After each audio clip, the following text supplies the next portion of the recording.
Forget gurus. Forget anyone claiming to be an online business expert without going through the challenges of entrepreneurship themselves. The Real Money, Real Business podcast is here to prove the best insights in online business comes from your fellow online business builders. We dig into stories of entrepreneurs selling their business on the Empire Flippers marketplace so that you can learn how they made their business profitable, how they overcame obstacles, and what lessons they learned in their online journey. If you want to take your business and your knowledge to the next level, you've come to the right podcast. Let's get started.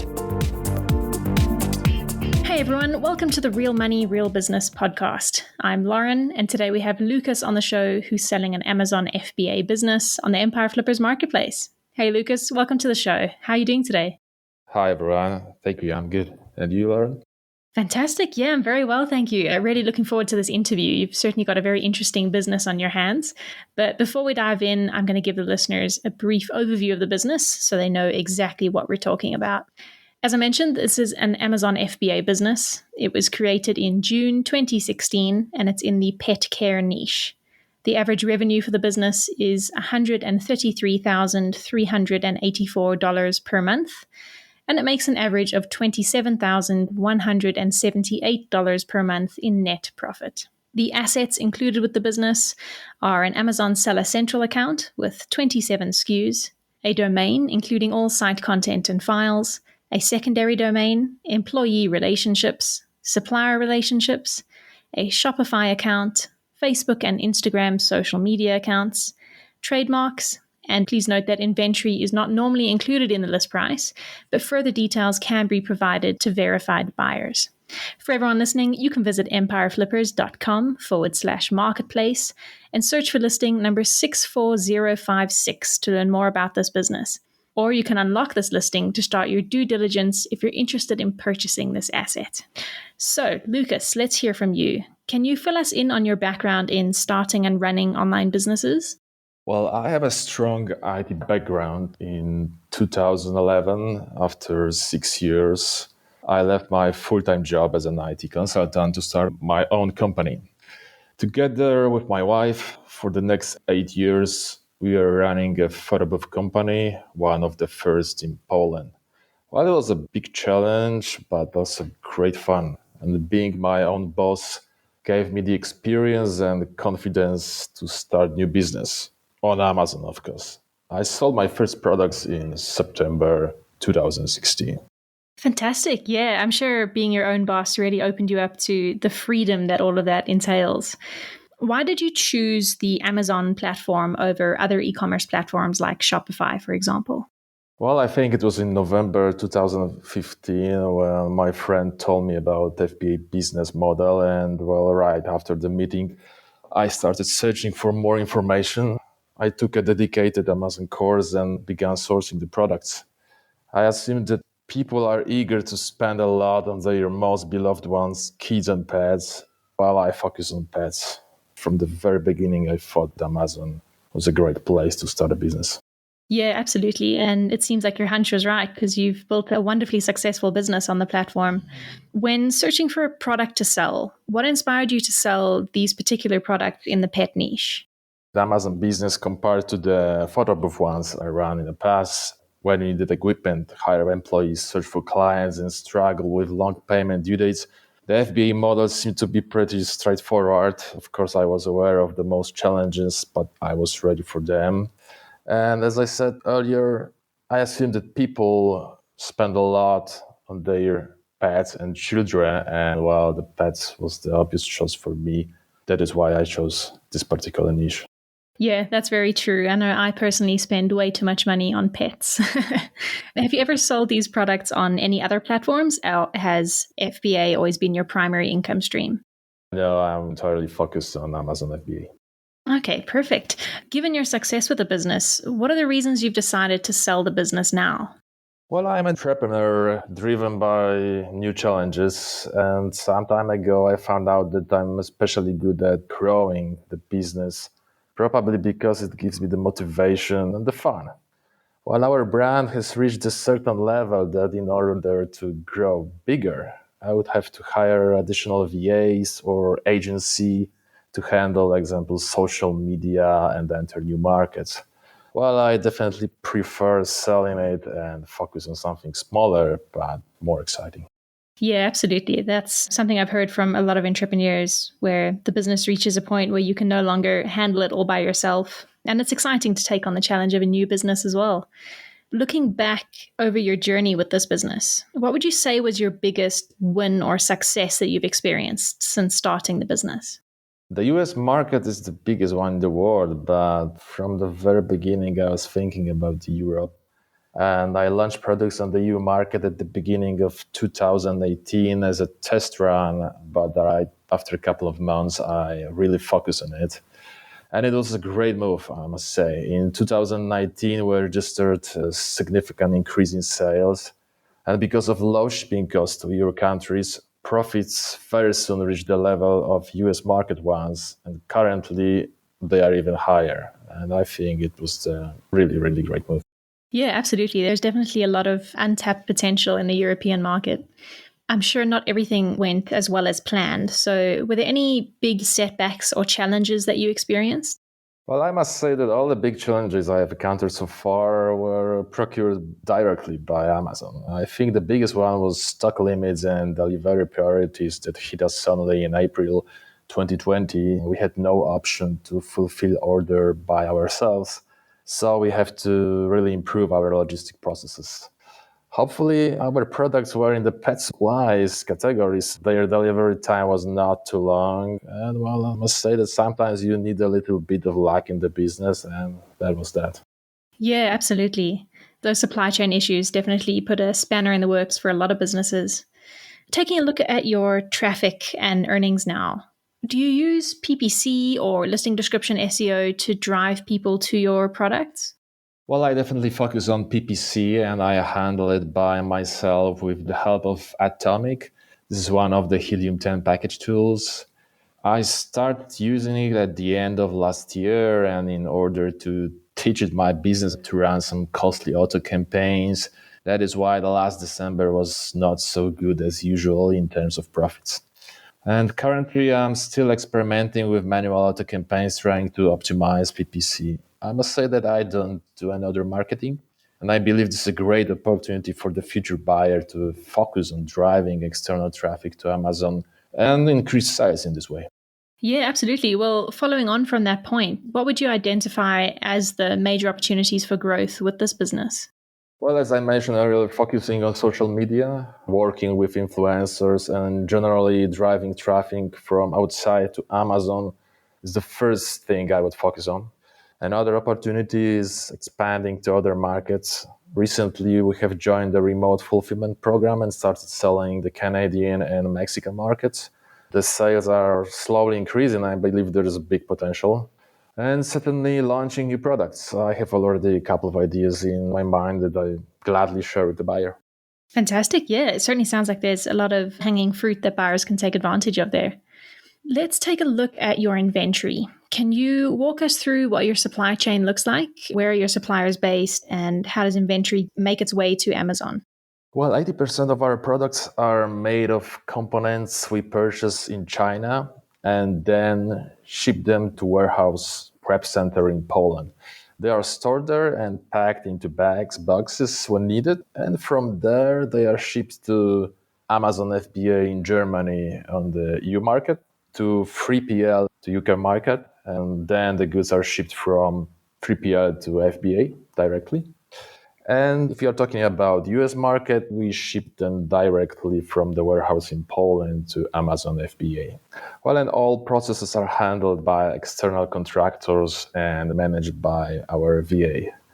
And the rest of the goods are the finished goods we purchase also in China and ship directly to Amazon in the US. And these goods we do not sell in Europe. The logistic process might look a little bit complicated, but there is a reason behind it. First, we get much better prices from suppliers if we buy components and not finished goods, and sometimes the difference is 50%. Second, we have really good rates in the prep center in Poland, and we pay only for units packed, no fixed costs, etc. And the third one is that it is much cheaper and faster to replenish inventory from the warehouse in Poland. On the other hand, the process of packing components into finished goods is so simple that any prem center can handle it, which means it can be entirely moved to China and other countries. Yeah, that's great. It's a really good workaround, I think. As you say, a good way to lower costs. So a great solution there.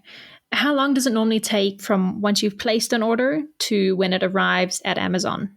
Well, as we do not pay any fixed fees for storage in the Polish warehouse, we keep 6 months stock level of components. So in this case, we can replenish inventory in between 8 to 10 days in Europe and the US, which is great. Considering products shipped directly from China to the US, the process takes between 45 to 60 days. And the components from China to Poland are shipped by rail, and then they are sent by air to the US or by ground to the UK and the EU. And the rest of goods that are shipped directly from China to the US, we ship by sea. Okay, wonderful. You mentioned that you did experience some difficulties with inventory limits during the pandemic last year. What are your current inventory limits at Amazon warehouses? And do you experience any difficulties with these limits, or are they sufficient enough for you to be able to store enough stock? The stock limit for standard items is 9,791. If we talk about oversized, it is 15,419. In the UK, it is respectively standard items 4,935 and oversized 5,428. And in the EU, and I'm talking about all European markets, so the standard size items, the stock limit is 14,743, and oversized ones, it's 8,929. Yeah, wonderful. It certainly sounds like you've got some decent leeway there with your inventory limits now, so you shouldn't run into too many problems there. Yes, fine now. Yeah, fantastic. So you mentioned you've got some fulfillment partners who help you put together the components and ship things out. And I know you mentioned a VA as well. So can you run us through the various teams you have in place and what everyone does? Well, all operational tasks involving purchases, completion orders, shipments, handling customer requests, are handled by the Polish VA. She spends around 10 hours per week on these tasks. Ad hoc tasks like images, copies, A+, content modifications are done by the other VA from Philippines, and he spends around 2 hours per week. I personally spend between 2 to 3 hours on weekly calls with VAs, another 2 to 3 hours to monitor sales, order returns, etc. An additional 1 to 3 hours to handle ad hoc cases. Every month, I spend an additional 5 hours preparing, analyzing detailed sales cost reports. And also each month, I analyze the PPC campaign, searching for new possible keywords, and it takes me around 3 hours per month. Well, generally, the business is automated and handled by the VAs. Yeah, it certainly sounds like you've streamlined all of those processes really well, and that the business it seems to be running like a well-oiled machine at this point. I believe so. Fantastic. Well, with all of that in mind, what do you think the biggest challenge will be for a buyer taking over this business? Well, I think the biggest challenge would be to learn all the logistic processes and adapt them. However, we are prepared for that. The VA I'm working with is eager to help and explain everything in detail. We also have SOPs in place, so we'll do our best to make the transition process as smooth as possible. That's great to hear. That'll definitely be a big advantage for the buyer. What sort of time period of support are you willing to offer the buyers? I offer full support. If the buyer is interested, my team can handle all the processes on a daily basis as they are currently done. Okay, perfect. And would you be open to negotiating something like an earnout? I believe in this business, and I'm convinced that with the proper approach, sales and profits can be significantly increased. That is why earnout is the option, yes. Fantastic. And would you commit to a non-compete agreement? Yes, certainly. Wonderful. Well, Lucas, I'm sure there are many people listening who are also interested in starting their own FBA business and would be keen to learn from your success. So, do you have any advice that you would give to our listeners that you wish you knew when you first started this business? The people who started a new business, they should definitely focus not only on the US market, but also on the European one. There's a big opportunity there. As I said before, our current profits are even higher than those in the US. Yes, I think this is the biggest opportunity for them. Yeah, I think that's wonderful advice. I think a lot of people underestimate the European market, but there's definitely a lot of money to be made there. Yes, it is. There's UK, Germany, the huge markets, but also France, Italy, and Spain. Well, there are lots of people living there. And one of the most important things is to create listings that are translated into native languages of these countries. We did it a couple of months ago and we registered 30% increase in sales. So it's really huge. Wow, yeah, that's definitely a significant increase and definitely worth the effort. Lucas, that leads us to the final question of the interview, and probably the most important one. If you had to put yourself into the shoes of a buyer, why do you think your business is a business worth buying? First of all, we have the broad offer of products. Our competitors sell one or two products in this particular niche. We actually have the full range of our products. So we provide solutions that can be used in different areas. And what is most important, our customers find every solution they need in one place. Well, another thing is that we are the leader on the European market. We are actually the biggest provider of certain solutions we sell. And as we have a warehouse in Poland, we can deliver products to FBA fast and keep the shipping costs low. So it gives us the edge to compete not only with quality, but also with the price, of course, if necessary. Next thing is the one I mentioned before. I mean, so far we've been advertising ourselves only using PPC. So really the low-hanging fruit is social media and generally driving external traffic to Amazon. So if the buyer is an expert in this area, I think this is the first move I would focus on. And I think the last but not least, there's still low competition in our niche. And while a buyer can really increase sales and profits if we focus on this. Yeah, it certainly sounds like your business has a good competitive edge, everyone else in your niche, as you were saying. So I think that'll be very attractive to buyers. Is there anything else that you'd like to share with our listeners before we finish up? Well, I think we discussed all the areas, but I'm open to any questions if they arise. Wonderful. Well, thank you so much, Lucas, for coming onto the show and giving us a bit more insight into you and your business. I know I've certainly learned a lot, especially, as you say, that advantage of expanding into the European markets has been untapped by a lot of entrepreneurs. So a really great shout there. It's been an absolute pleasure having you on the show, and I really appreciate you taking the time out of your day. Thank you, Lauren. Thank you for this opportunity. All right, everyone, thanks for listening. To learn more and see if this listing has already been sold, head over to empireflippers.com/marketplace and search for listing number 64056. If you're watching this on YouTube, click the link in the description to go straight to the listing. Once you've unlocked this listing, you'll be given everything you need to know about this business. So until next time, enjoy your digital journey.